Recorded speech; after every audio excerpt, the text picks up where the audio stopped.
زکات معادن و گنجها. الله سبحانه و تعالی در زمین معادنی آفریده مانند طلا، نقره، آهن، سنگهای گرانبها، سرب و غیره، و همچنین احیانا انسان به مالی دسترسی پیدا می کند که به وسیله انسانی در زیر زمین مدفون شده که آن را گنج می نامند، و برابر است که مال از معادن باشد و یا از گنج، زیرا الله سبحانه و تعالی در آن زکات را واجب گردانیده است. خداوند متعال می‌فرماید: ای کسانی که ایمان آورده اید، از پاکی‌های آنچه کسب کرده اید انفاق کنید و نیز از آنچه برای شما از زمین خارج کردیم. و به دلیل فرموده نبی اکرم صلی الله علیه و سلم و در گنجها 1/5 می باشد. و به مجرد این که انسان مالک گنج شود باید زکات آن را به طور مستقیم خارج سازد که همان خمس است، به دلیل فرموده نبی اکرم صلی الله علیه و سلم که فرموده است و در گنجها 1/5 می باشد. زکات نقدین، و غرض از نقدین طلا و نقره و آنچه که قائم مقام آنها از ارزهای کاغذی رایج امروز می باشد، و علما بیان کردند که زکات نقدین واجب است به دلیل فرموده خداوند متعال که فرمود: و کسانی که طلا و نقره را می اندوزند و گنجینه می کنند و در راه الله انفاق نمی کنند، پس آنها را به عذابی دردناک بشارت ده. و به دلیل فرموده نبی اکرم صلی الله علیه و سلم که فرموده است: هر صاحب زر و سیمی که حق آن را نمی دهد در روز قیامت با تختهای آتشینی که در آتش دوزخ سوزانده شده پهلو، پیشانی و پشت او را داغ کنند. هر زمانی که سرد شود بار دیگر اعاده می شود، در روزی که برابر 50,000 سال است، تا اینکه میان بندگان قضاوت شود تا راه خود را ببینند که یا به سوی بهشت و یا به سوی دوزخ باز شده است. و اهل علم بر فرضیت زکات طلا و نقره اجماع دارند و فقها یادآور شدند که اسکناسها و چکها حکم طلا و نقره را دارند، زیرا که در تعاملات پولی جایگزین آنها شدند و برای وجوب زکات نقدین شرطهایی وجود دارد. باید به طور کامل در ملکیت صاحبش باشد و 1 سال کامل هجری قمری بر آن سپری شود و نیز به نصاب رسیده باشد. و علما نصاب طلا را 20 دینار دانستند که 85 گرم می شود، زیرا که دینار طلایی مساوی 4 گرم و ربع می باشد.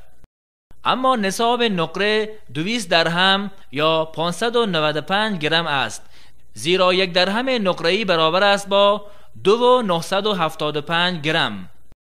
اما نصاب اسکناس‌های نقدی بر اساس بهای نصاب زر و سیم در هنگام خارج کردن زکات قیمت کرده می شود و برابر است که به شکل طلا و یا نقره و یا پول فلزی و یا اسکناس کاغذی باشد. زکاتش از ربع عشر یعنی 2.5% حساب می شود. نبی اکرم صلی الله علیه و سلم می فرمایند: اگر 200 درهم داشتی و 1 سال بر آن سپری شد، در آن 5 درهم است.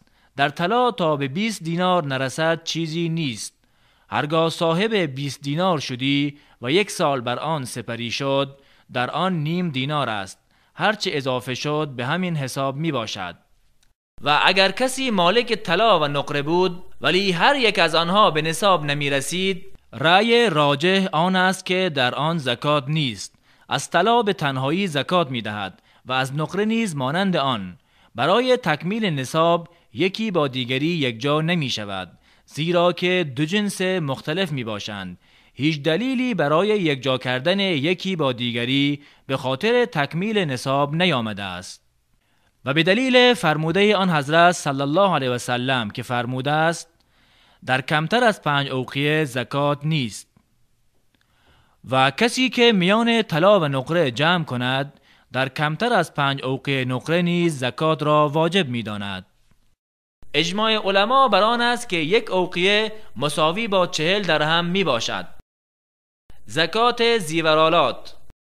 اما اگر زیورالات طلایی و نقره‌ای باشند 2 حالت دارد. اول زیورالاتی که برای ذخیره کردن و گنجسازی و یا به غرض بازرگانی ساخته شده که زکات در آن واجب است. اما زیوراتی که برای استعمال ساخته شده، بسیاری از علما در زیورات زکات را واجب نمی دانند، زیرا این زیورات مالی که غرض از آن نمو و رشد باشد نیست، بلکه وسایل شخصی بوده که مورد استعمال و بهره‌گیری قرار می گیرد، مانند لباسها و اساسیه و کالاهایی که ضمن نیازمندیها و زینت زن می باشد. اصل در زکات نمو و رشد مال و یا قابلیت رشد آن می باشد تا زکات در آن لازم گردد. در زیوراتی که برای استعمال ساخته شده، اخراج زکات از نظر احتیاط و براءت ذمه است. زنی نزد نبی اکرم صلی الله علیه و سلم آمد و دخترش که 2 علنگوی طلایی یا دستبند به دست داشت نیز همراهش بود.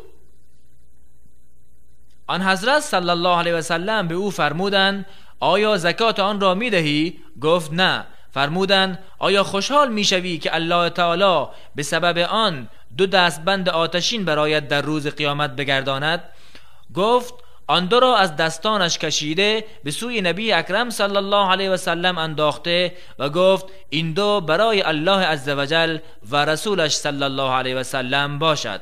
ولی اگر زیورالات از طلا و نقره نبود بلکه از الماس، یاقوت، مروارید و غیره بود، در اینها زکات نیست، هرچند که بهایش گزاف باشد، مگر این که برای بازرگانی بوده که در این حالت ضمن کالاهای بازرگانی شامل می شود.